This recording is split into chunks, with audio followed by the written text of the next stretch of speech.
Buenas tardes, amigas y amigos. El tema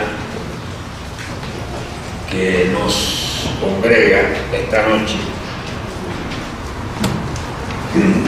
es el capítulo M del Tribunal Permanente de los Pueblos a 4 años de su celebración. El Tribunal Permanente de los Pueblos es un órgano internacional de la sociedad civil, o sea, no es un tribunal oficial, no es un tribunal de ningún organismo del sistema de Naciones Unidas, es un tribunal que tiene un enorme prestigio, que tiene una tradición verdaderamente singular, única, y data de la época de la guerra de Vietnam. Su antecedente inmediato, su antecedente es el Tribunal Russell-Sartre, que no sé si ustedes recordarán que juzgó los crímenes de guerra en Vietnam y catalogó como genocidio lo que Estados Unidos estaba haciendo en Vietnam. Fue la primera vez que un organismo tan prestigioso de esa naturaleza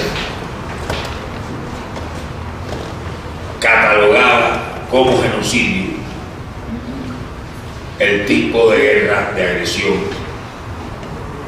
que el imperialismo de Estados Unidos estaba llevando a cabo contra el pueblo vietnamita. Posteriormente se produjo un hecho de enorme importancia en un lugar muy simbólico, en Argel. Se proclamó también por la sociedad civil una declaración de los derechos colectivos de los pueblos y se reiteró algo que sí está en algunos instrumentos internacionales, que incluso forma parte del derecho internacional y que tiene una declaración jurídica, pero que hoy es visto como terrorismo, que es el derecho de los pueblos a la rebelión, o sea, la Declaración de Argel. Y digo simbólico porque ese fue un pueblo que inmoló a muchos de sus mejores hijos en la lucha por liberarse del colonialismo francés, y dio una larga y heroica batalla por eso. Luego se formó el Tribunal Permanente de los Pueblos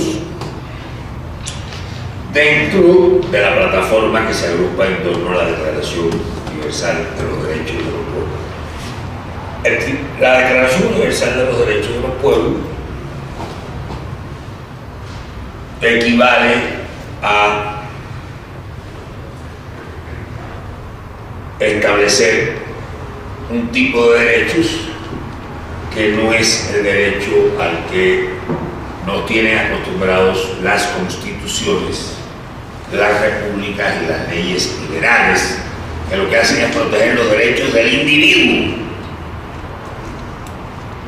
Acuérdense que ese es el sentido, con todo lo progresista que fue y todavía en algunos aspectos lo es, de la Declaración de los Derechos del Hombre y el Ciudadano que formula la Revolución Francesa.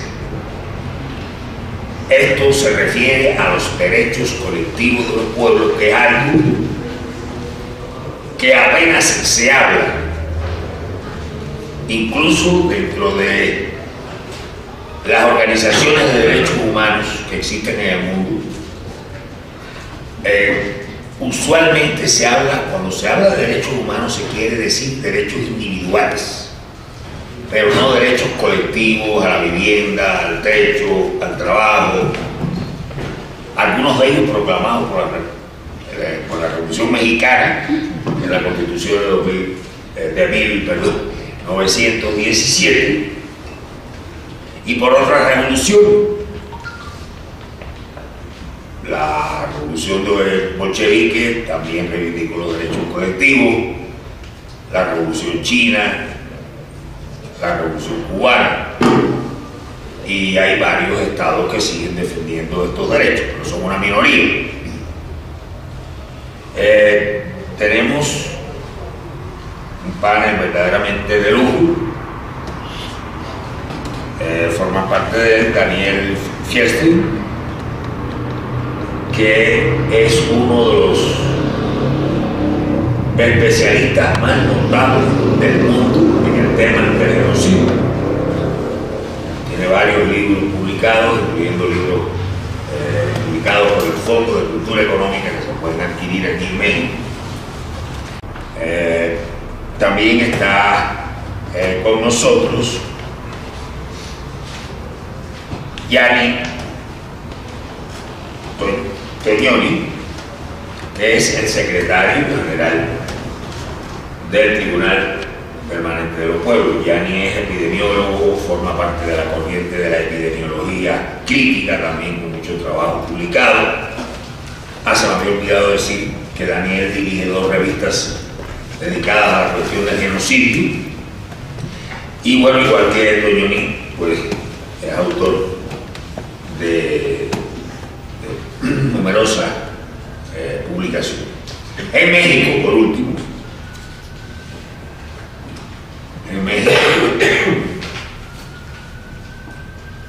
hace 4 años, y por eso estamos reunidos aquí, se celebró el Tribunal Permanente de los Pueblos, capítulo México. Esto también se ha hecho en más de 40 países. Algunos de ustedes recordarán que estaban aquí cuando hicimos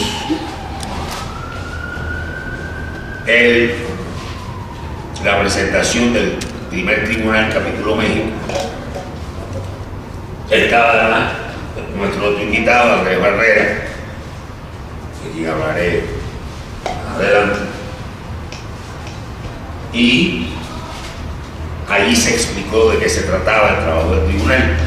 Luego hicimos un nuevo foro cuando terminaron los trabajos del tribunal, que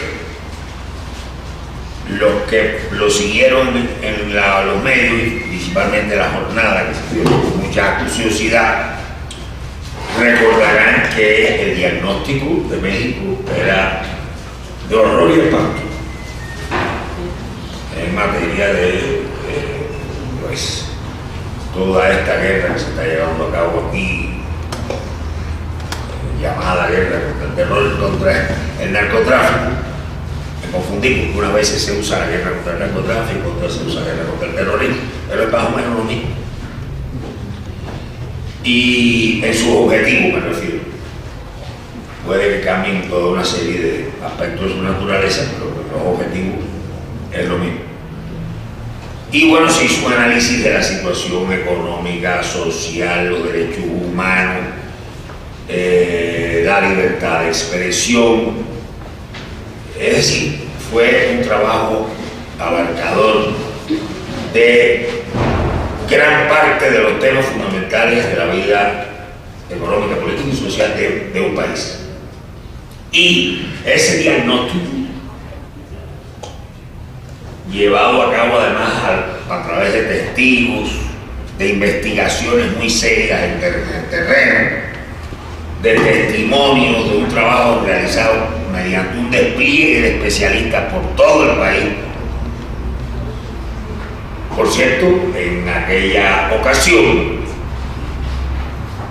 la persona que analizó la cuestión de los muertos de la guerra contra el narco de los desaparecidos fue Daniel también, como miembro del tribunal elegido en México, y él fue quien redactó esa sentencia, que es una sentencia que vale la pena volverla a leer hoy, porque tiene una enorme actualidad, se van a dar cuenta ustedes. En realidad, yo diría que el diagnóstico,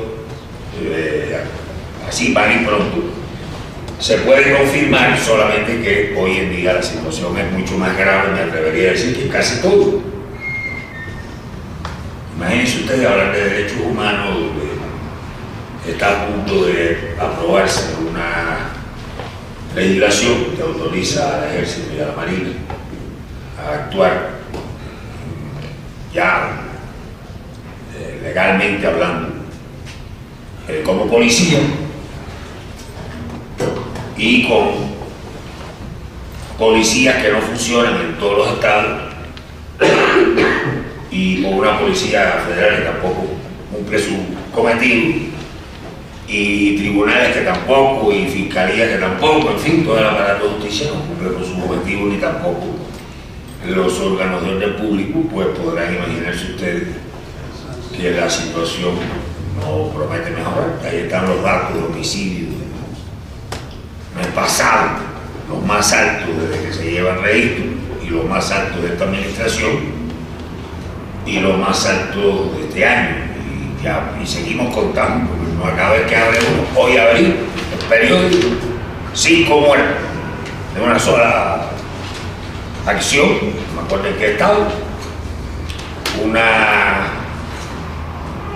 muchacha violada y asesinada, un feminicidio. Ya el feminicidio se ha vuelto casi un deporte, volvió a subir y a ser mayor en Chihuahua, Guadalajara, y bueno, tenemos en Ciudad de México ya feminicidio. Pero bueno, no voy a hacer yo el trabajo de los panelistas, solo me queda presentar, no es un mero formulismo, ustedes todos lo conocen bien, y además es uno de los colaboradores de este foro de muchos años, el doctor Andrés Barrera, profesor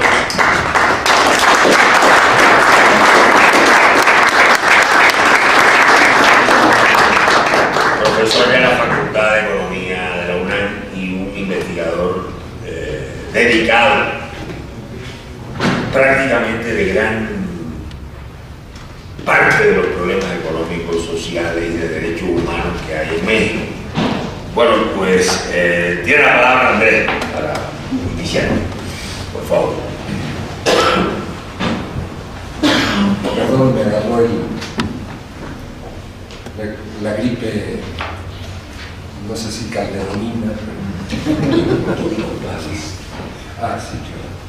Estaba programado Luis Hernández Navarro, jefe de reunión en la jornada, pero ha tenido una intervención quirúrgica ya hace unas semanas, pero no se ha recuperado rápidamente, va más lentamente mejorando. Entonces pues no pudo venir. Hubiera sido magnífico que él, que todos los días coordina el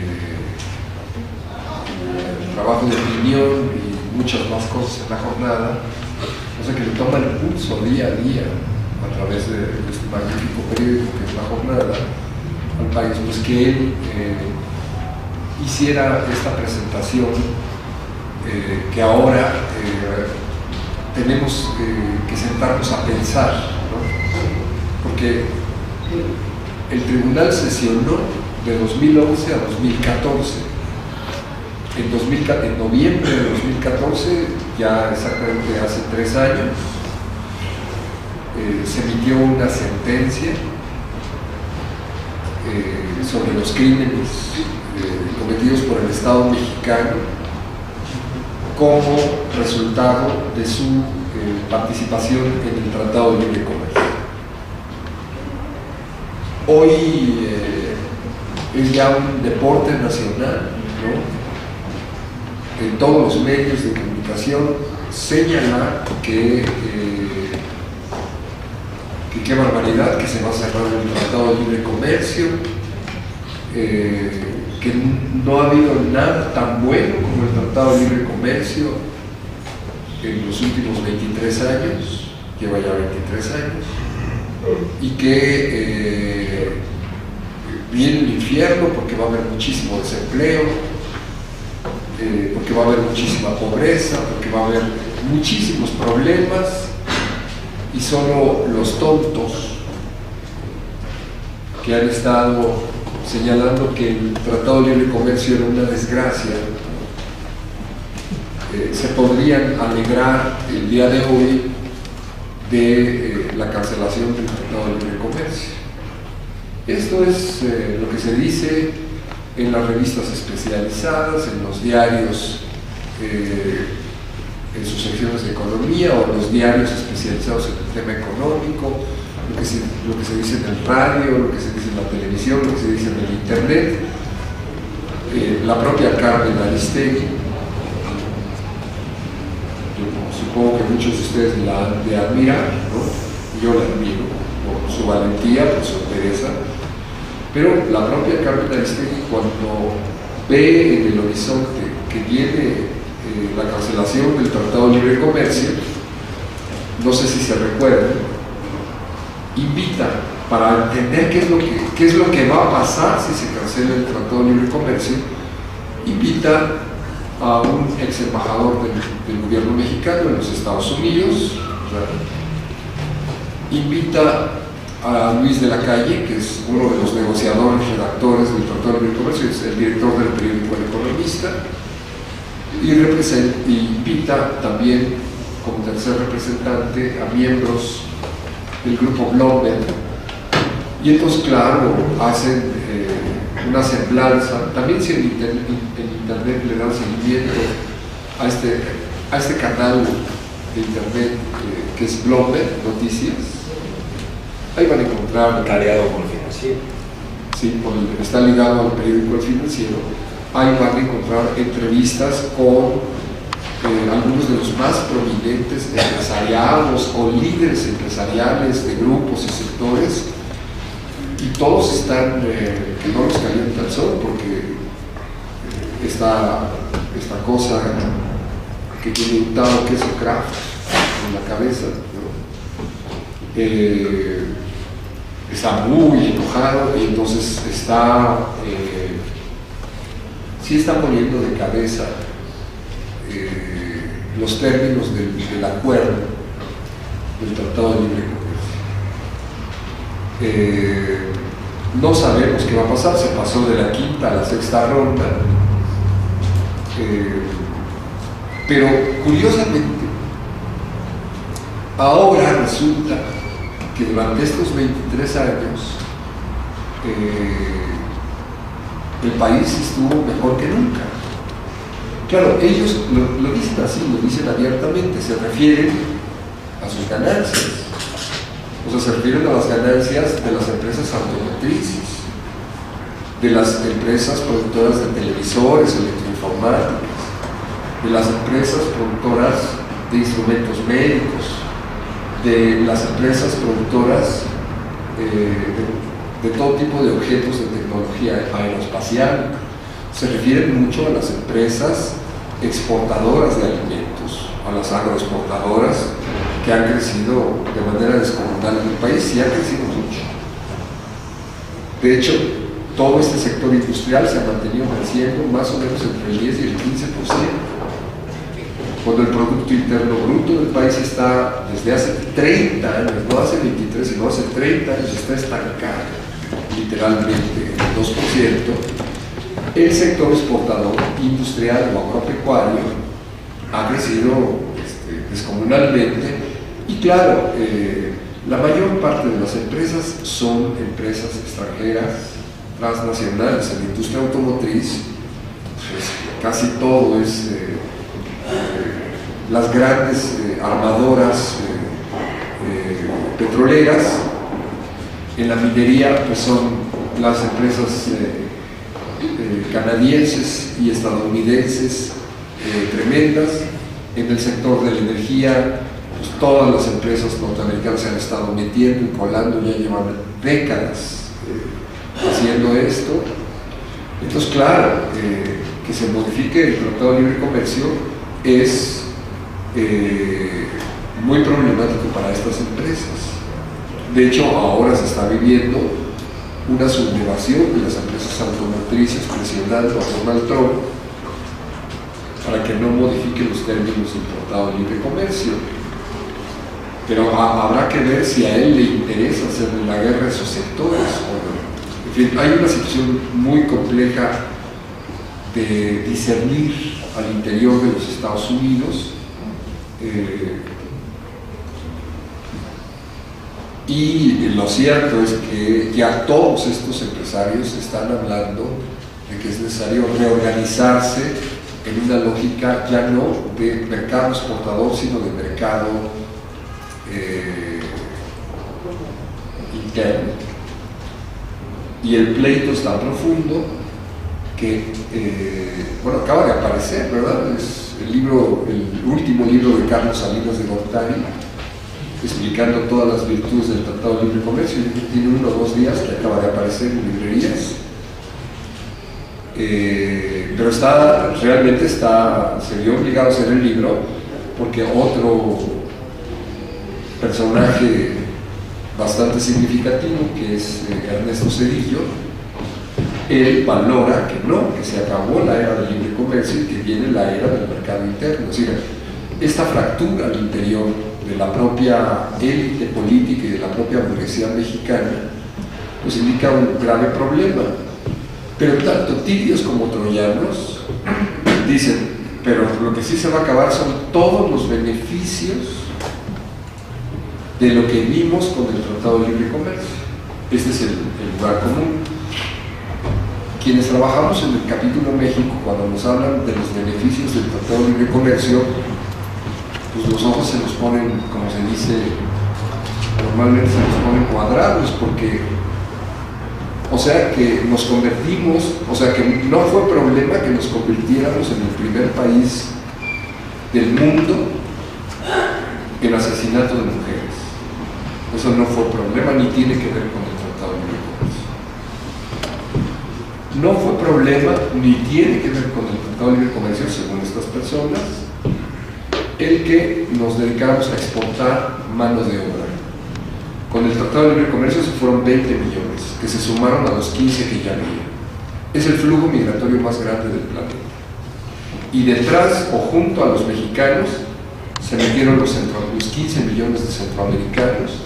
Y entonces, claro, a lo largo y ancho del país, ni siquiera está contabilizado, se formó no un lugar en donde la gente se va muriendo mientras migra, como les ocurre a todos los migrantes africanos que se ahogan de manera espeluznante en el Mediterráneo conforme tratan de entrar a Europa, sino aquí directamente se los masacró, se los utilizó para superexplotarlos en todo tipo de megaproyectos, sin importar que se murieran en los procesos de producción, o abiertamente se los masacró. La masacre de San Fernando es un ejemplo, es una pequeña piececita de la violencia que se ha ejercido a lo largo de 23 años. Sobre todo, la violencia se puso muy fuerte, ya lo estaba desde antes, y por eso solicitamos que viniera el capítulo México, que viniera el Tribunal Permanente a México, porque ya era espantosa la muerte de mexicanos y de centroamericanos atravesando la frontera. Pero no esperábamos que en el curso del capítulo México nos fuéramos enterando de cómo, a raíz de la crisis del 2008, en que los Estados Unidos dicen ya no pasa ni uno más, y empezamos a regresar, y que han regresado 1 millón, 2 millones, 3 millones de mexicanos y de centroamericanos. Sí, pero lo que necesitaban era realmente intimidar, y sobre todo intimidar a los centroamericanos. Entonces las masacres que ocurrieron, ¿no?, que son ya se sabrá en su momento, porque además los masacran, los desaparecen, no quedan ni los huesos, como con los chicos de Ayotzinapa, quedan cenizas indetectables en DNA. no sé, no tengo ni idea de cómo se va a poder hacer el balance de los asesinatos masivos de migrantes. Entonces, bueno, esa es una de las ventajas comparativas del Tratado de Libre Comercio. La destrucción de las condiciones de vida que convirtieron a México en el país que paga el salario más bajo del mundo hoy, ¿no? La destrucción de los derechos laborales directamente en el plano constitucional, la destrucción directa y la guerra abierta a los sindicatos, como vimos que le ocurrió al Sindicato Mexicano de Electricistas, o más recientemente como vimos todo el ataque contra el Magisterio y la Coordinadora Nacional de Trabajadores de la Educación. Pues son algunos ejemplos, ¿no?, de lo maravilloso que ha sido el Tratado de Libre Comercio. La privatización de los bienes públicos, los asesinatos de todo tipo de activistas, vengan del movimiento obrero, vengan del movimiento campesino, vengan del movimiento indígena, sean estudiantes o sean simplemente ciudadanos que están tratando de democratizar el país, pues ha sido fenomenal. Los fraudes electorales comenzaron con el Tratado de Libre Comercio. El primer fraude de 88 fue para allanar el camino al Tratado de Libre Comercio. El fraude de 2006, el fraude de 2008, pues no se quedan en el fraude. Después del 88, contaba Raúl Álvarez Garín que él levantó una base de datos de todos estos dirigentes comunitarios en Guerrero, líderes comunitarios que estaban, vamos a decir, detrás de la formación de una nueva fuerza política y que los fueron cazando, asesinando pueblo por pueblo, y que se reconoce normalmente que fueron 600, que fueron 700. El PRD no ha tenido ni la más mínima decencia de colocar sus nombres en una plancha pública para que se sepa de esa desaparición, ¿no? Y luego, pues claro, vinieron los levantamientos, vino el levantamiento zapatista en 94, vino el levantamiento del EPR y del ERPI en 96, y vinieron las masacres nuevas, la masacre de Aqueal, la masacre del Bosque, las dos en Chiapas, la masacre del Charco y la masacre de Aguas Blancas en Guerrero. Pues fueron masacres terribles, todavía no se hace justicia, ya a los que habían detenido en Ateac ya hasta los liberaron, ¿no? Entonces sí, bueno, el Tratado de Libre Comercio nos ha encantado, ¿no? Ha sido maravilloso el desempleo que generó en el país, la destrucción de la soberanía alimentaria, la destrucción de la industria nacional. Era la industria más potente de toda América Latina, no queda nada. En su lugar, claro, queda una industria descomunal, pero no es para el país, es para el mundo entero y no es mexicana, y no genera dinámicas ni cadenas industriales. Todo es como si fuera un tubo que han metido en el país, en el que entran los insumos, se arman, se ensamblan, así se hace siderurgia. Toda la industria automotriz no genera más de 50,000 empleos, y somos el tercer exportador planetario de autos. Estamos en tercer lugar en el planeta en exportación de autos. Y dicen, no, se va a acabar el mundo. Si se refieren a 50,000, nada más cerrando el SME, ¿cuántos corrieron? 45,000. ¿Cuánto? 45,000 familias. La industria automotriz pues es pura alta industria de alta automatización, claro, donde va a sufrir es en la industria maquiladora. Bien, esto ocurrió, y como parte de la violencia, redondeo mi intervención, no me extiendo más, como parte de la... ellos cuando hablan dicen que la economía no es violenta, ¿no? Sino que la violencia, perdón, que la economía, que el mercado es un mecanismo más bien es un mecanismo inteligente, que genera la búsqueda de beneficios, que es un mecanismo racional, que no entraña mayor problema. Bueno, sí, de repente genera desempleo, pero luego se compensa porque genera más empleo. En fin, es un mecanismo que se mueve ciegamente y que en su movimiento ciego va generando equilibrios que no tienen problema. Para compensar las insuficiencias de la mecánica económica, propusieron crear mecanismos políticos que estaban supuestamente democratizando al país.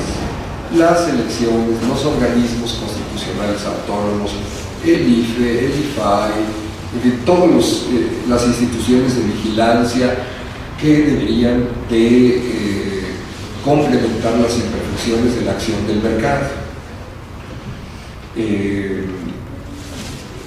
Pero en realidad esta visión de la economía es absolutamente ficticia. La economía ha generado una violencia estructural sin precedentes en la historia del país. Y frente a esa violencia estructural sin precedentes, todos los mecanismos de reforma política que se llevaron a cabo, que los llamaron de reforma política, terminaron convertidos en una ingeniería verdaderamente kafkiana para que absolutamente nadie tuviera acceso a la justicia. Y en ese contexto, vamos a decir, en ese columpio entre lo que es la violencia del mercado y lo que es la violencia de la nueva institucionalidad política, nos convertimos en un país que se saturó de acciones criminales, que se descompuso completamente, perpetrando todo tipo de arbitrariedades. Esto es lo que realmente creció. Y entre tanto, el Estado mexicano jugó, el gobierno mexicano jugó, como siempre, muy bien, digamos, sus cartas, promoviendo una imagen internacional completamente falsa de cuál era su verdadera actuación y su verdadera responsabilidad en el diseño de las políticas económicas y de las políticas públicas. En la política económica tomaron la decisión de fincar toda la competitividad de México en los salarios más bajos posibles y en la desregulación ambiental más alta posible. Como parte de esa desregulación ambiental, destruyeron el 95% de los ríos, contaminaron químicamente todos los suelos, los aires de las ciudades, generaron muertes de miles de personas por razones ambientales. Es la desregulación del inteligente mercado. Contaminaron el maíz, atacaron a las comunidades de una manera sin precedentes, destruyeron la agricultura de autosubsistencia de todos los pueblos indios, cometieron actos verdaderamente atroces. En esa desregulación abrieron minería a cielo abierto por todos lados, nos convirtieron en el país que más inversión minera recibe de toda América Latina, y al mismo tiempo pues bajaron los salarios y generaron desempleo, que evidentemente nos llevó en una parte no escrita, sino implícita del Tratado de Libre Comercio, a exportar millones de mexicanos. Esa es la economía que es automática, ciega y pacífica, ¿no? Que es inteligente y que equilibra todo. Entonces, evidentemente, la economía generó una violencia estructural fenomenal que no se podría haber sostenido si no se desarrolla un aparato político complementariamente violento para llevar a cabo todo lo que actualmente está ocurriendo en nuestro país. En ese contexto, es que crece el narcotráfico. El narcotráfico que realmente trabaja en todo el territorio nacional. Sí, está en muchas zonas donde hay recursos naturales estratégicos, que viene bien, digamos, destruir los tejidos comunitarios, destruir la vida social para expulsar a la gente de esos lugares. Por ejemplo, Tamaulipas, por ejemplo, Coahuila, por ejemplo, Nuevo León, que es donde están todas las reservas de gas fracking. pero en realidad el narcotráfico lo vemos por toda la nación, destruyendo absolutamente todo. Evidentemente es una acción planeada, calculada, con todo dolo, para destruir los tejidos comunitarios, porque si algo estorba en México es la profunda raíz de organización colectiva que nos caracteriza y que se dio a todas luces con el último reproche. Eso somos, y contra eso es que organizan esta guerra de destrucción, de ese sentido, y ahora nos vienen a decir que deberíamos estar muy preocupados porque ese tratado de libre comercio se va a terminar, en vez de pedirle perdón a la nación por haberla embarcado durante 30 años en la apuesta estúpida de creer que los norteamericanos no los desprecian racistamente y que nos iban a tener en cuenta como sus socios para que todos progresáramos conjuntamente. Don Daniel Cosío Villegas siempre señaló, el padre de la teoría política mexicana, siempre señaló que si algo tenían que tener en el centro de su cerebro cualquier político mexicano era la acción agresiva del Estado norteamericano en contra de este país. Esa era una máxima, está en las obras de Daniel Cosío Villegas, que no era ni socialista, ni comunista, ni anarquista, ni globalifóbico, era un operador simple y llanamente de la política mexicana que tenía una conciencia nacional elemental y obvia, forjada a lo largo de los últimos 100 años. Con eso se limpiaron, todos los políticos mexicanos se limpiaron literalmente el culo y llevaron al país al abismo. Entonces, claro, el país está en esta situación de desconcierto en donde ya no se sabe por dónde salir ni cómo resolver absolutamente nada. Y yo creo que deberían por lo menos, además de irse, además de marcharse y de que no nos volvamos a ver nunca más, deberían de pedir disculpas. Y no, están en el plan B, ¿no? En donde no pasa nada, en fin. Bueno, tenemos entonces una crisis brutal de derechos humanos, tenemos una crisis del Tratado de Libre Comercio y tenemos que inventar, tenemos que caminar por un nuevo camino que no sabemos cuál es, frente a una situación que se anuncia bastante difícil el año que entra, así como que va a ganar el observador, como que se están preparando para el fraude. No hablan del fraude, pero cada nuevo fraude es completamente diferente al anterior. O sea, ya nos enteraremos a fines de 2010 y en la segunda mitad de 2018 cuál fue la nueva ingeniería del fraude, ¿no? Entonces yo creo, porque la desesperación de la gente ya se vio en el gasolinazo, ya se vio en las movilizaciones de Mexicali, se ha visto en la movilización del magisterio, la desesperación de la gente es gigantesca, es enorme. Yo no dudo que todo este desconcierto y que todo este sinsentido se debe a que está terminando una época, pero esta rata inmunda no termina de morir y en su agonía va a destruir todo lo que pueda, ¿no? Y no sé si el cambio va a ser en 2018, no lo sé, si va a ser democrático, pues sí sería bueno, ¿no? Sería bastante bueno que nos ahorrara más dolor y más muerte de la que ya ha existido actualmente, pero no está claro. Entonces, la sentencia del tribunal hizo un pronunciamiento histórico como nunca se había hecho sobre la vida económica y política de este país. Nunca había aparecido en este país un documento como la sentencia del capítulo México, y ahorita pues ya está rebasado. Entonces es un poco hablar de esto, aprovechando la presencia en México de estos dos extraordinarios compañeros del Tribunal Permanente de los Pueblos.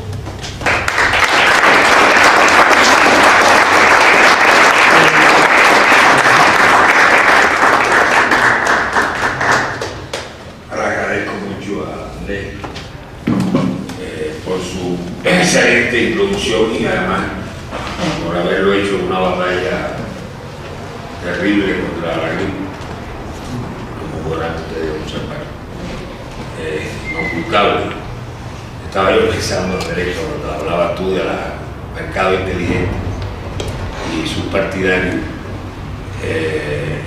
Hay un documento paradigmático de lo que es esa mirada de que el mercado es inteligente, que es la entrevista que le hizo Proceso hace 3 o 4 semanas a José Antonio Mit, que,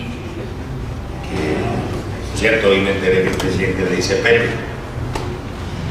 que como ustedes saben es técnicamente el precandidato del PRI. Pero no lo digas en inglés, dilo en español.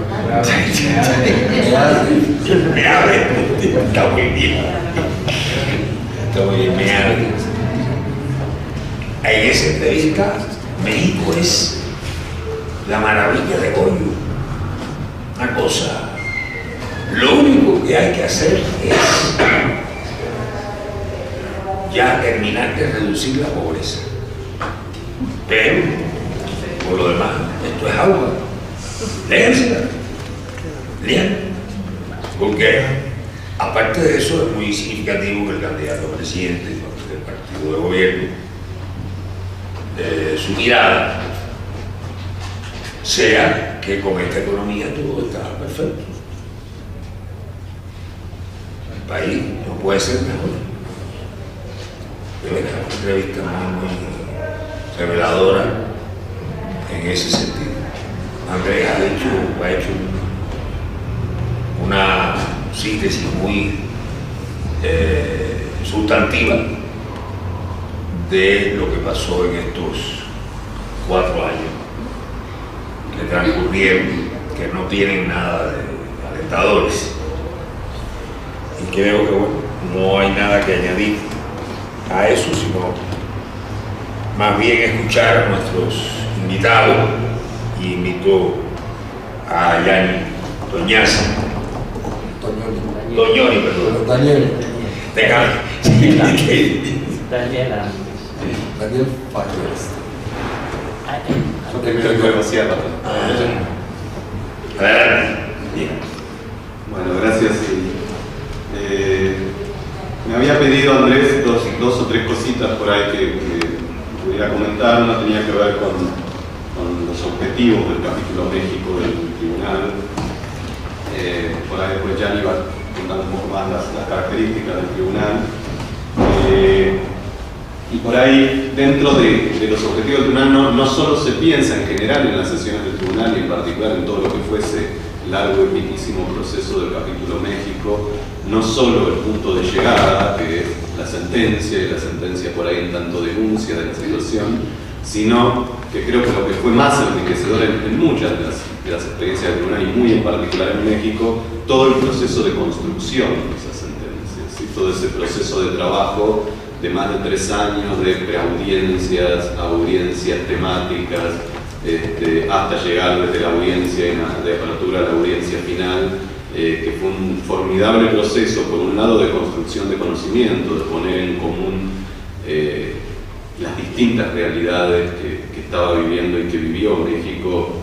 Diría que se abordaron en las distintas sesiones no menos de 3 décadas, y en algunos casos mucho más, de experiencias en México, pero también la articulación entre los distintos movimientos sociales, que hubo más de 2.300 organizaciones que participaron en las distintas audiencias y preaudiencias, y la idea era permitir el involucramiento de las organizaciones y la vinculación y la construcción de un conocimiento en común, ¿sí? Por eso, antes de iniciar y para plantear eso, quería hacer una corrección a la presentación, porque decían que fui coautor de la sentencia final.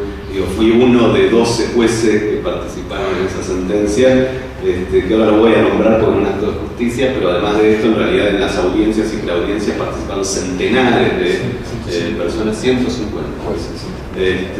Y además, en verdad, de esos 150, lo único que hicimos fue traducir lo que ustedes habían hecho. Entonces me parece que el que produjo el conjunto de las sentencias del tribunal fue el pueblo mexicano en esa construcción de conocimiento. No éramos nosotros los que sabíamos lo que estaba ocurriendo, eran ustedes los que sabían lo que estaba ocurriendo. Me parece que la riqueza de esa experiencia fue poner todo eso en común. ¿Sí? En la audiencia final la condujo Philippe Techier de Francia, un abogado francés, y la integraron Aida Facio de Costa Rica, Luciana Castellina de Italia, Graciela D'Aleo, patriota mía de Argentina, sobreviviente del genocidio argentino, Silvia Rodríguez de Costa Rica, bueno, el obispo Raúl Vera López, a quien todos obviamente conocen, sí, participó por México, Carlos Beristain de España, del GIEI, del caso Ayotzinapa.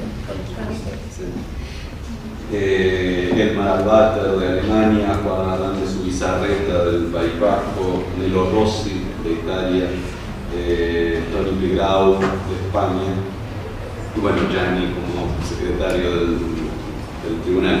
Pero lo que digo, bueno, esto solo fue lo que tuvimos en la audiencia final. Como decía, lo único que hicimos fue poner en común un trabajo enorme de 3 años de las propias organizaciones. Entonces eso, en cuanto a los objetivos, que tenía que ver no solamente ni fundamentalmente con el hecho de la denuncia de lo que estaba ocurriendo, sino con permitir un proceso de trabajo que permitiera a la sociedad mexicana poder producir ese conocimiento y poder hacer algo con ese conocimiento.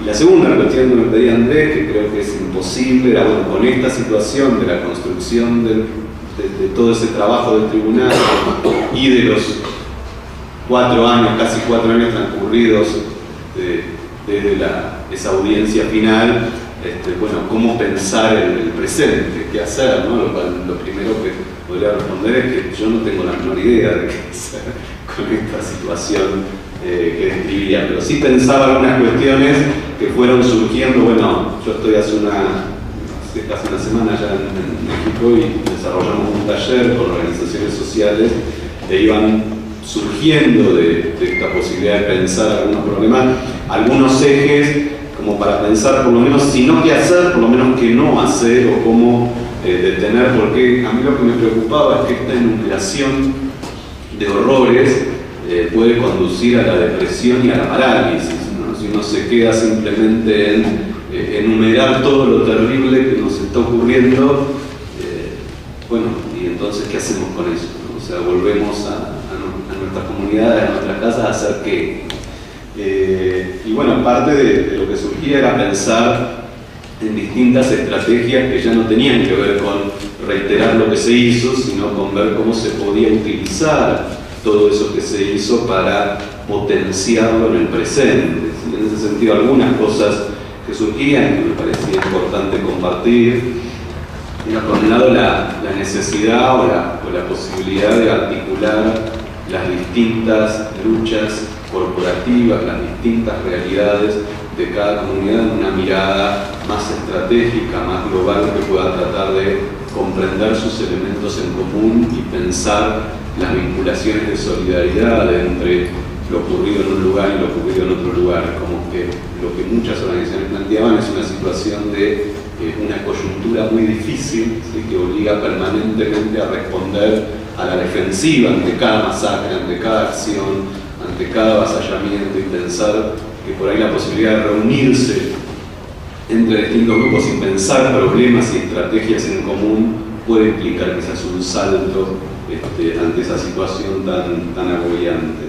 Y en ese sentido, en ese trabajo común, pensar en acciones de orden un poco más estratégicos, ¿sí? Que puedan pensar como esto, articulación de problemáticas, pero también articulación de acciones comunes, que fue un poco lo que ocurrió en la experiencia del tribunal, ¿sí? De poder, por un lado, escuchar y poner en común montones de situaciones, pero por otro lado, con la lógica del Tratado de Libre Comercio, con lo que se desarrolló de la lógica del desvío del poder, con lo que se desarrolló del análisis de las violaciones sistemáticas de derechos humanos y de derechos de los pueblos, pensar en las lógicas comunes a todas esas prácticas. En otro sentido, me parecía importante otro tema que había aparecido, era esto que planteaba al inicio, de cómo hacer para no permitir que el horror paralice, cómo hacer para pensar en acciones que nos saquen de la mera enumeración y descripción del horror. En ese sentido creo que comprender el sentido del horror, Andrés lo llamaba en el curso desfetichizar el horror.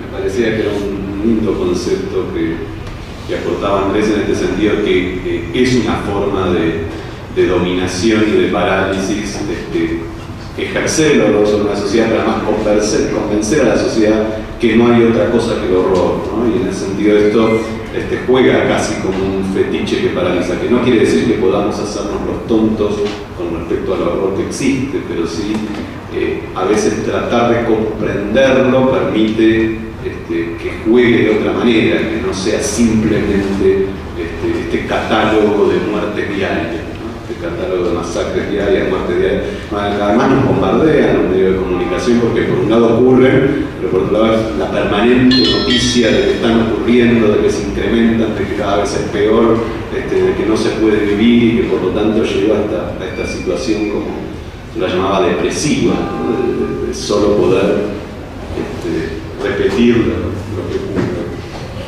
ocurre. Y en este sentido surgían algunas posibilidades que digo, para nada pienso que tenga que ver con qué hacer, digo, que jamás se lo podríamos responder los que no estamos en México, ¿sí? Pero por ahí pensando en otras experiencias históricas, particularmente en las que me ha tocado vivir en Argentina, pero también en otros países que han vivido procesos de destrucción, procesos genocidas, algunas acciones que pensamos que sirvieron para rearticular los lazos sociales. Y en esto justo estaba viendo estos días algunas de las respuestas que daba Sartre precisamente en el momento de conformación de esa primera experiencia del Tribunal de los Pueblos, que fue el Tribunal Russell para Vietnam. Así que era atacado ese tribunal porque justamente lo que se propone el Tribunal Russell, en algún punto es la herencia que toma el Tribunal de los Pueblos, era analizar si lo ocurrido en determinados procesos históricos, en ese caso Vietnam, en el capítulo México en México, en qué medida podía ser analizado con las mismas lógicas y herramientas con las que funciona el sistema de la institucionalidad nacional e internacional. Y las acusaciones venían por el lado de si no se era cómplice de ese sistema analizándolo, y Sartre daba una respuesta interesante que era tiene una enorme potencia política confrontar a los distintos sistemas institucionales con su imposibilidad de cumplir sus propias reglas. ¿Sí? Entonces, que no solo que son sistemas que no generan el bienestar de sus pueblos, sino que ni siquiera son capaces de cumplir la propia institucionalidad que declaran. ¿Sí? Y que esta era la potencia con respecto a la interpelación al conjunto de la sociedad o al conjunto del mundo de experiencias como la del Tribunal de los Pueblos, más allá de lo que se planteaba que también es importante este derecho que aparecía como invisibilizado, que no es solo el derecho de los sujetos y de los individuos, sino el derecho de los pueblos, también el hecho de poder visibilizar las propias contradicciones del ejercicio del poder y la propia violación de las leyes que ese poder supuestamente sanciona para el bienestar general. Y en ese sentido, bueno, algunas de las cuestiones que se hicieron, por lo menos en el caso argentino, que tuvieron mucha potencia y que surgían en el taller como posibilidad de una instancia de articulación de la experiencia del Tribunal de los Pueblos en el capítulo México, era poder interpelar a partir de toda esa producción de conocimiento a las instituciones nacionales, a las instituciones regionales, a las instituciones internacionales, sobre todos los derechos sancionados en la Constitución mexicana, en las convenciones de derechos humanos, en toda la construcción de los pueblos, de normatividad que se violan sistemáticamente día a día en la sociedad mexicana, y por lo tanto poder interpelar a esas instituciones con respecto a esas prácticas. Y también otra iniciativa que surgía era poder analizar todo el conjunto de normativas que justifican la desigualdad, la explotación, el sufrimiento de los pueblos y que violan los plexos normativos básicos del Estado o de las convenciones internacionales. Se surgía que hay mucho trabajo de distintas organizaciones y movimientos sociales en México justamente para demostrar cómo mucha de la legislación aprobada la última década, las últimas 2 décadas, las últimas 3 décadas, según a dónde uno se quiera ir, contradecían los principios básicos que sustentan, por un lado, al propio Estado mexicano y por otro lado, las convenciones de las que el Estado mexicano es parte. ¿Sí?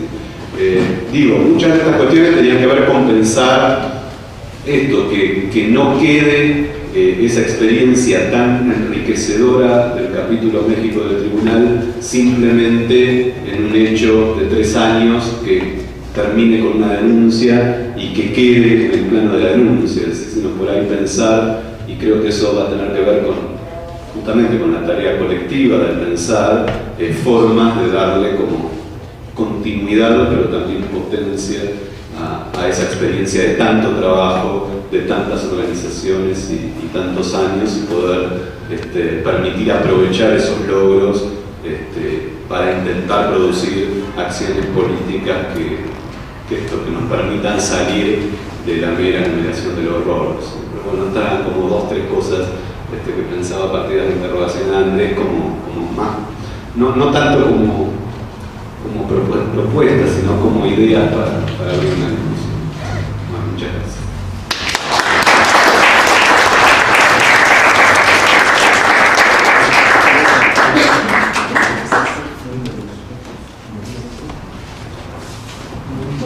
Miren,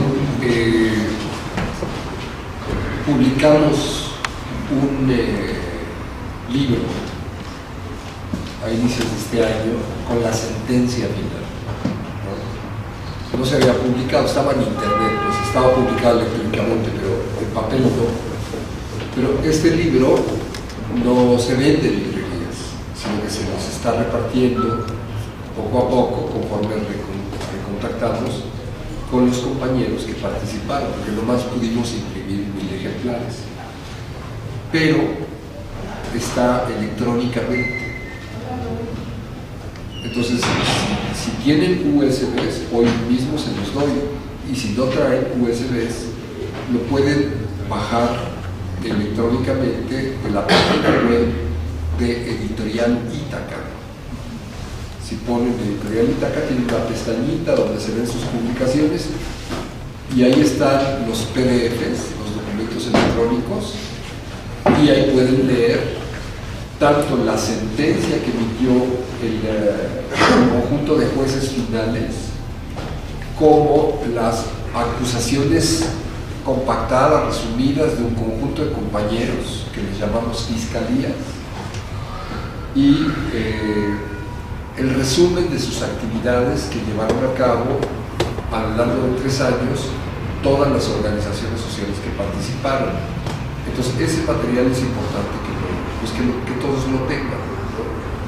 Ahí aquí estoy viendo algunas caras de algunos compañeros que estuvieron en el capítulo México, pues para ellos hay ejemplares en papel, ¿no?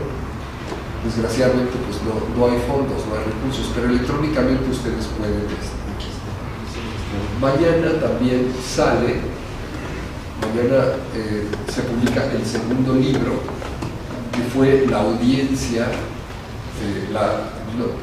no la audiencia final, sino una audiencia temática de las 11 audiencias temáticas que hicimos antes de llegar a la audiencia final, que fue la audiencia de represión social. Mañana ya va a estar el papel también para los que participaron en esa audiencia, ¿no? Como 45 organizaciones, ¿no? Pero también ya lo pueden bajar electrónicamente de la misma página. O sea, son 2 libros, nada más para que sepan. Bueno, le agradezco mucho a Daniel Pfefferstein y le ofrezco disculpas por fue un enredo también lo que se me armó en el coco. Y al doctor Gianni Teñón igualmente. Yo pensaba que no lo tenía el gusto, el honor de conocerlo personalmente, que tú eras Toñoni, pero además corroboré quién va después de Andrés. pues después de Daniel, pues de ahí vino la equivocación.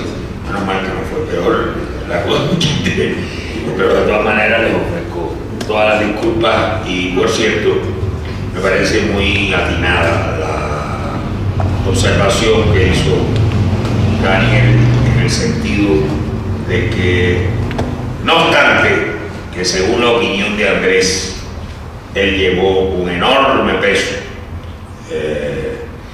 llevó él un enorme peso en la redacción de la sentencia sobre el genocidio en México. Todo el trabajo del tribunal, como dijo él, fue un trabajo del pueblo de México, que, bueno, ya oyeron ustedes qué cantidad de organizaciones populares que ya yo había dicho anteriormente, fue un despliegue por todo el territorio nacional, se tuvieron audiencias en muchos lugares del país, o sea, fue un trabajo de masa, un trabajo colectivo, lo cual no niega el papel del individuo en la historia, y en este caso de Daniel o de Yanni en cada uno de los temas donde han trabajado. Ahora le pido por favor a Yanni que haga uso de la palabra.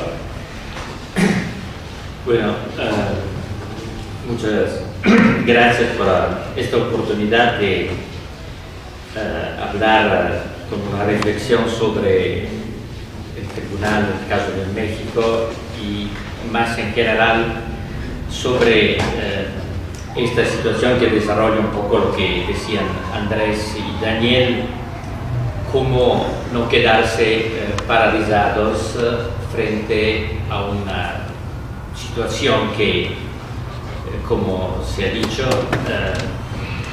a pesar de un trabajo tan largo, la situación en México, según lo que decía Andrés, no ha mejorado en los últimos años, quizás. Nunca se sabe si puede ser, se ha mejorado o menos, pero cierto, no se han encontrado soluciones proporcionadas a las expectativas de un lado de todas las organizaciones que habían participado al tribunal con tantos testigos, con tanto trabajo. Es evidente que voy a repetir algunas de las cosas, pero quizás con otras palabras, también de una manera con un castellano más pobre, pero para reflexionar un poco sobre lo que puede ser un poco el futuro. Pienso de partir como una expresión que es más médica, quizás, por eso que, como se ha recordado, soy también médico. Me parece que nos encontramos frente a una situación que, desde el punto de vista del diagnóstico, coincide con un diagnóstico médico que estamos frente a una enfermedad muy grave. Quizás algunos pueden decir que es una enfermedad fatal. De toda manera, con una enfermedad de la sociedad global, de todos los países, que no tiene o no ve un pronóstico claro. En medicina siempre uno dice, bueno, es grave, pero quizás tenemos cuidados que son innovadores y que permiten de buscar otras soluciones. No estamos en esta situación, pero estamos en una situación que, por lo menos desde el punto de vista que me parece importante para el futuro, este diagnóstico se hizo con el capítulo México, pero también con otras deliberaciones del tribunal. Estos diagnósticos se hacen a partir de los sujetos que son con el problema. No son médicos que desde afuera dicen que las cosas andan mal.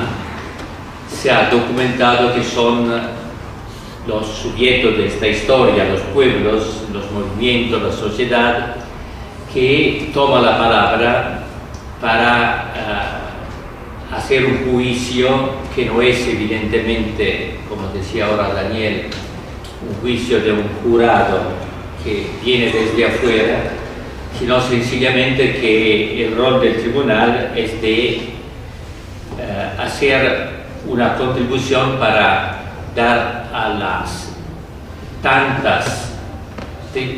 tantos testimonios, a tantas pruebas que son presentadas por los pueblos que han vivido, y eso cambia un poco todo lo que podría ser un futuro.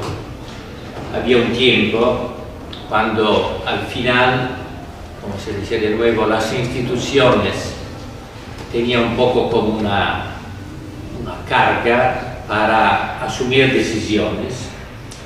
El tribunal, y eso es un poco la origen misma del tribunal, propone que nos encontramos frente a un paradigma, una situación muy distinta. Se trata de restituir y de no cansarse o de no paralizarse frente a este esfuerzo, para restituir las palabras a los pueblos. Ahora, el problema, evidentemente, cuando uno lo dice así, parece algo de muy normal, que debería ser en una sociedad que se dice democrática, que de toda manera periódicamente quiere expresarse con elecciones, que sean los pueblos a juzgar lo que es necesario, lo que se puede hacer. De hecho, el tribunal nació exactamente cuando se estaba manifestando por la primera vez una crisis fundamental del derecho internacional. El pasaje mismo de un tribunal sobre Vietnam, el tribunal Russell, que al final coincide con una victoria del pueblo de Vietnam. Y en ese sentido parecía que había una linealidad de la historia frente a una denuncia por parte de la opinión pública de no callarse frente a algo que parecía algo de definitivo, es decir, todos los bombardeos de Vietnam, los crímenes. Al revés, el pueblo de Vietnam sale con una victoria, pero en este pasaje el Tribunal Permanente de los Pueblos se genera mientras, con una otra linealidad del otro lado, mientras el Vietnam sale con una victoria en el 75, con el 76 se concluye toda la historia de las dictaduras de América Latina. Los países de América Latina entran en este momento en una situación que dura durante años de dictadura, es decir, al final de exclusión de los pueblos por parte de los mismos poderes que habían desencadenado la guerra de Vietnam, es decir, la parte militar y la parte de las multinacionales que crearon, de hecho, todas estas dictaduras, y sobre todo crearon una dictadura de América Latina que veía un otro cambio fundamental en lo que se dijo, que es el hecho que la comunidad internacional se transforma no tanto en una comunidad que se moviliza en contra de una guerra clásica como la de Vietnam, sino que la comunidad internacional frente a la dictadura de América Latina se transforma en un espectador de lo que estaba pasando. Es decir, que las dictaduras de América Latina existieron con un reconocimiento por parte de la comunidad internacional. Había la solidaridad con los exiliados y todos, pero al final se reconocen que todo esto de lo que estaba pasando en América Latina no cambiaba nada en las relaciones internacionales, al revés. Habían alianzas de todos los países, aún de los países europeos, que de un lado garantizaban una solidaridad con Francia, Italia, para los exiliados, pero las políticas, de hecho, eran políticas de alianzas en este sentido. Alianzas por el hecho que habían intereses coincidentes con toda la parte de un lado del desarrollo económico que empezaba a ser el factor dominante, y pero aún más por el hecho que no hacía un esfuerzo esta comunidad internacional para declarar ilegítimo todo lo que estaba pasando en América Latina. El derecho internacional aparece ya en el año 76, cuando el Tribunal Permanente de los Pueblos se establece a partir de la Declaración Universal de los Derechos de los Pueblos, con una crisis que es una crisis que está empezando y que después se ha transformado en algo de muy crónico. Es decir, que nos encontramos, y eso ha sido un poco la historia del Tribunal de los Pueblos, con la necesidad no tanto de solamente condenar, como había sido en Vietnam, los crímenes, sino de preguntarse si es posible efectivamente y en qué duración de tiempo crear categorías diferentes, nuevas, del derecho internacional que permita de restituir de una manera permanente la palabra a los pueblos. La pregunta de hecho que pone el Tribunal Permanente de los Pueblos, y es muy actual después de lo que hemos escuchado por Andrés sobre México, pero se podría decir también sobre lo que está pasando en Argentina, en otros lugares también en Europa, si hay un espacio para crear un derecho que no sea un derecho de los estados. Por hecho que los estados, y el capítulo México lo ha declarado de una manera explícita, frente al hecho que son las instituciones que se desvían de su rol. Las instituciones, los gobiernos, las instituciones también, tratados como de libre comercio, todo, es decir, todo lo que es oficial en el mundo global se transforma de hecho no tanto en una herramienta de garantía de los derechos, sino en aliados de todos los actores que no consideran los pueblos como sujetos de derecho, sino como objeto de intervenciones que son en contra de los derechos. Es decir, nosotros vivimos en un tiempo que ahora es muy explícito, donde las instituciones progresivamente han declarado que las guerras, es decir, el hecho de poder considerar o declarar enemigos los pueblos que no entran en un proyecto de desarrollo según las categorías de valores de las instituciones internacionales, evidentemente declaran que, como cuando uno se encuentra en un estado de guerra, todas las violaciones de los derechos son permitidas, por el hecho que es siempre posible declarar que hay enemigos que se llamen terroristas, que se llaman movimientos de oposiciones, que se llamen como la Goldman Sachs dijo cuando se trataba de imponer una dominación de la financiación a la democracia de Europa, que decían que al final lo que se trataba de acabar es que con este mito de las constituciones que pueden ser fuente de derecho es una locura, es una estupidez. Las constituciones no pueden ser legítimas representantes de los pueblos. Cierto, no pueden ser representantes legales, por hecho que los tratados que son cada vez más tratados de estados y de poderes económicos, dominan o tienen una jerarquía de valores más importante que las constituciones.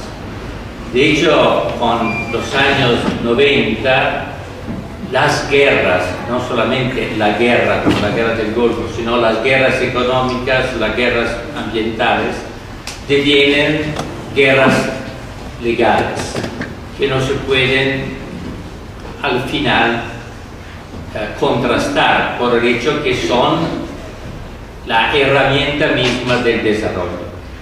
Y en ese sentido la pregunta que se pone, ¿sirve o no sirve una idea al final como la del Tribunal de los Pueblos? Es posible pretender que esta, que se puede llamar una desaparición de los pueblos a nivel internacional, un poco como los desaparecidos de Argentina, que han sido los que han creado una categoría al final, que es una categoría fuera de no importa cuál categoría de derechos. No son ni asesinados ni nada, son desaparecidos.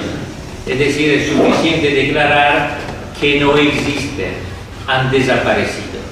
Y pienso que este problema es un poco el gran desafío del Tribunal de los Pueblos, de cómo garantizar una tribuna donde los pueblos sigan existiendo como los que tienen la legitimidad de tomar palabra. Y el problema es que estos pueblos no son más los pueblos que eran representados por los estados. Había un tiempo en el cual, que siguen ahora utilizando también esta categoría, el pueblo es el pueblo representado por los estados. Pero ahora los pueblos son muy transversales a todas las situaciones. Es decir, los pueblos de desempleados o de pueblos que son exterminados o asesinados como en México, son pueblos después que el tribunal encuentra, por ejemplo, con una sesión del tribunal que se hizo sobre el salario, que es algo que es considerado una categoría económica y no se considera una categoría que tiene que ver con derechos humanos. La sesión del Tribunal de los Pueblos sobre los salarios vitales para las mujeres del sudeste de Asia que han sustituido, o menos, que han añadido a las poblaciones de la maquiladora de Argentina o de Argentina, de América Central o de América Latina, que tienen un salario que no se considera un derecho humano, por hecho que ni la Organización Mundial del Comercio considera el salario un derecho imprescindible.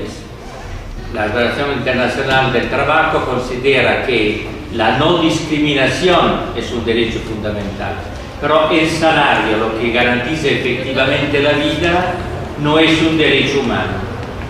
Y siguen discutiendo sobre eso, a pesar de decir que evidentemente un salario que no permite una vida, y una vida aún menos digna, por eso que puede garantizar también los derechos de los niños, no solamente del trabajador, sino de las personas reales, debe ser un derecho humano. De manera que uno de los temas es de cómo, y eso ha sido un trabajo muy importante, pienso yo, y sigue siendo en el capítulo México, así como ha sido en el capítulo Colombia, que es necesario, por ejemplo, garantizar una conceptualización de los derechos que no sean más separados como antes. Derechos humanos, derechos ambientales, derechos de guerra, por eso que los derechos de los individuos y de los pueblos constituyen una continuidad.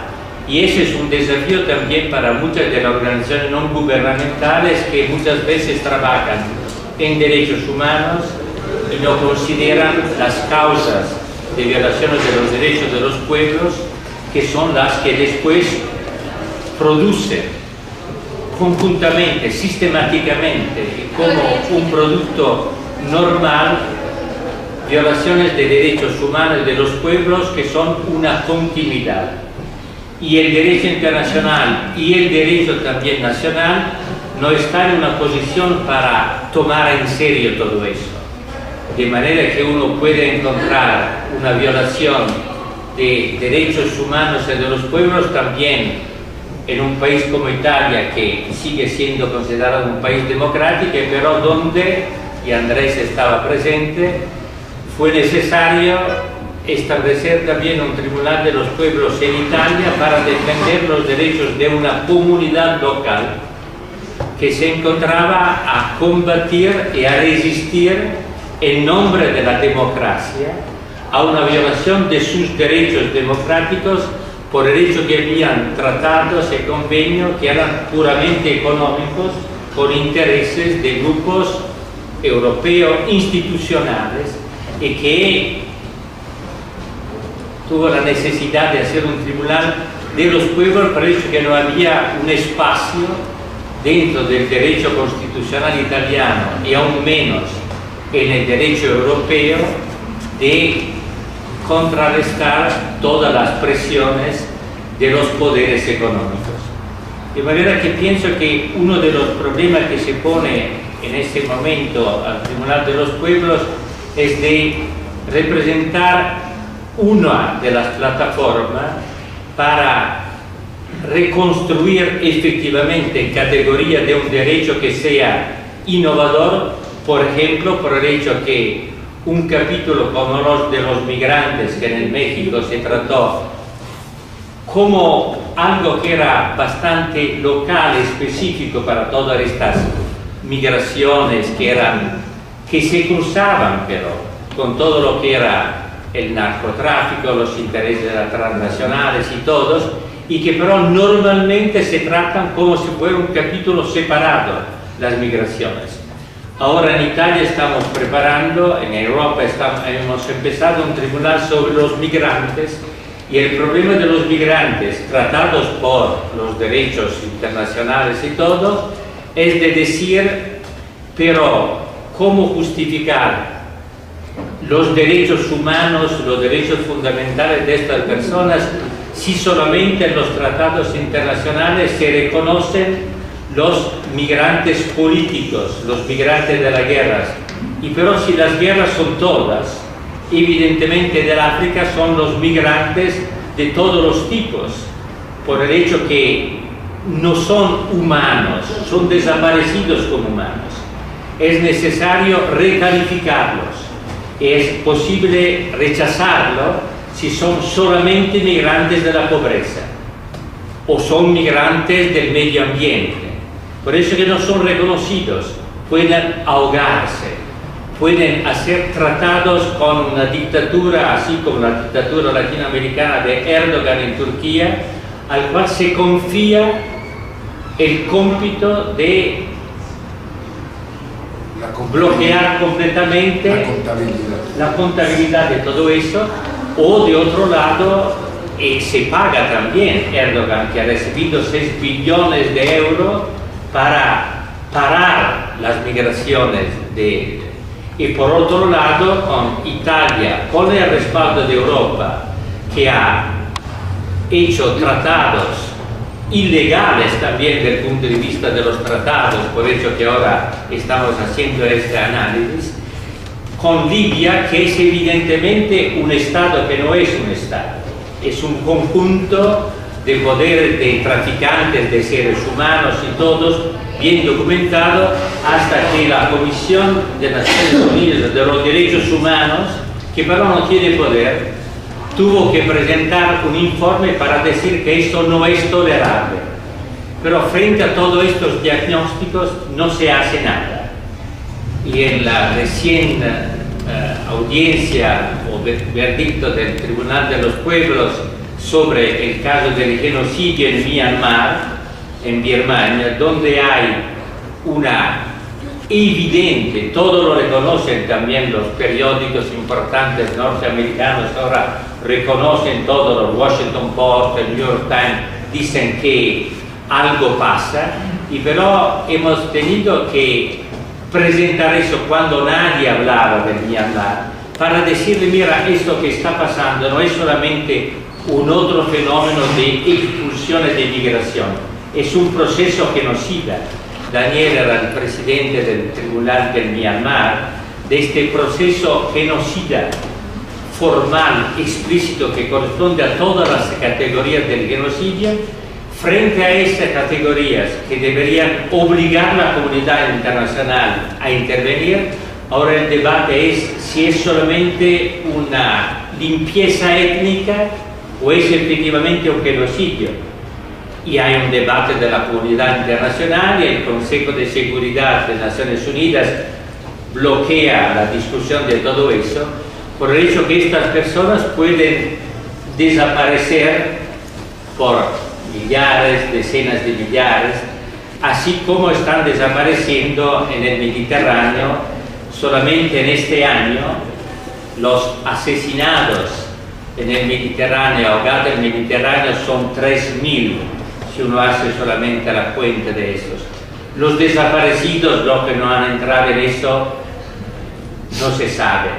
Y es el problema que se pone de cómo garantizar, y termino, esta atención, que es algo que es muy difícil, por hecho que también todos los organismos ha sido un gran esfuerzo en México, por eso que consideramos el México como ha sido un gran laboratorio importante, este dictamen que Andrés recordaba antes. Por la primera vez da una idea, después que se hizo el mismo ejercicio un poco en Colombia, que ahora está entrando en un proceso de pacificación, donde pero los defensores de derechos humanos siguen siendo matados mientras se está esperando, para dar la idea a los pueblos que el derecho no puede ponerse sencillamente como lo que juzga después de años. Han condenado en estos días Mladic, uno de los genocidas de la guerra de Yugoslavia, que es importante, pero la guerra de Yugoslavia ya es parte de la historia y se ha condenado una persona y todos los procesos políticos no han entrado en este juicio y no se ha dado palabra a la Corte Penal Internacional, a todas las mujeres de Srebrenica y de todo eso. El Tribunal de los Pueblos pienso que es un poco esta muy pequeña plataforma que pero quiere no aceptar un diagnóstico que es de paralizarse. El problema es importante por hecho que en la globalización el otro producto dramático que se ha producido ha sido el hecho de una fragmentación de los tantos pueblos y de los tantos crímenes, de manera que los pueblos no saben más cómo hacer alianzas entre sí mismos. Y el problema de recuperar esta metodología del tribunal, una tribuna donde los pueblos se hacen visibles, toman las palabras, llaman con sus nombres lo que está pasando, en un tiempo real, que no es el tiempo pasado, es un tiempo que quiere ser el futuro. Las dictámenes del tribunal se transforman cada vez más en una parte que reconoce responsabilidades, llama por sus nombres los responsables y los crímenes, y pero sobre todo hace un esfuerzo, así como ha sido por el Tribunal de México, de recomendaciones que no son recomendaciones genéricas. Quieren que el trabajo de los tribunales se continúe en una política.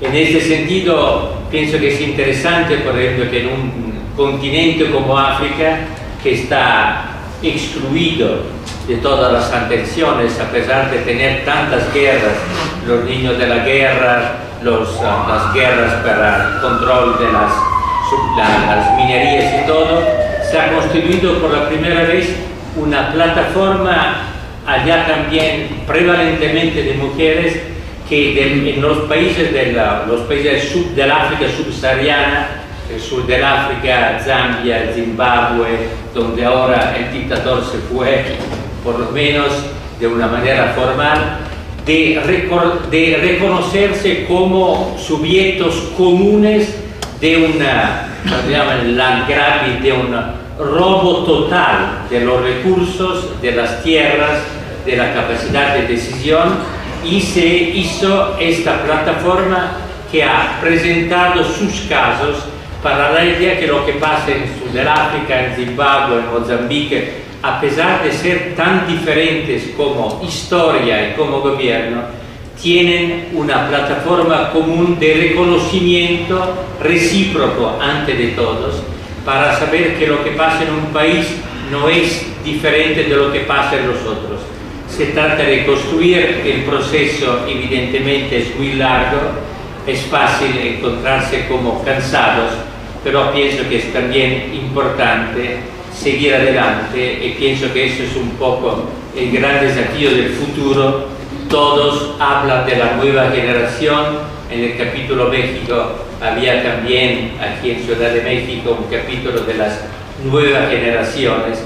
Las nuevas generaciones tienen que efectivamente construir un otro derecho, por hecho que el derecho que en ese momento existe es un derecho que es garante para los privilegios de los pocos y no es garante de los pueblos, que siguen siendo a nivel de del gobierno global una variable que es dependiente de los intereses globales y que no reconoce que cada país, cada pueblo es efectivamente un mundo global, por ello que todos los desafíos de México se encuentran en todos los países.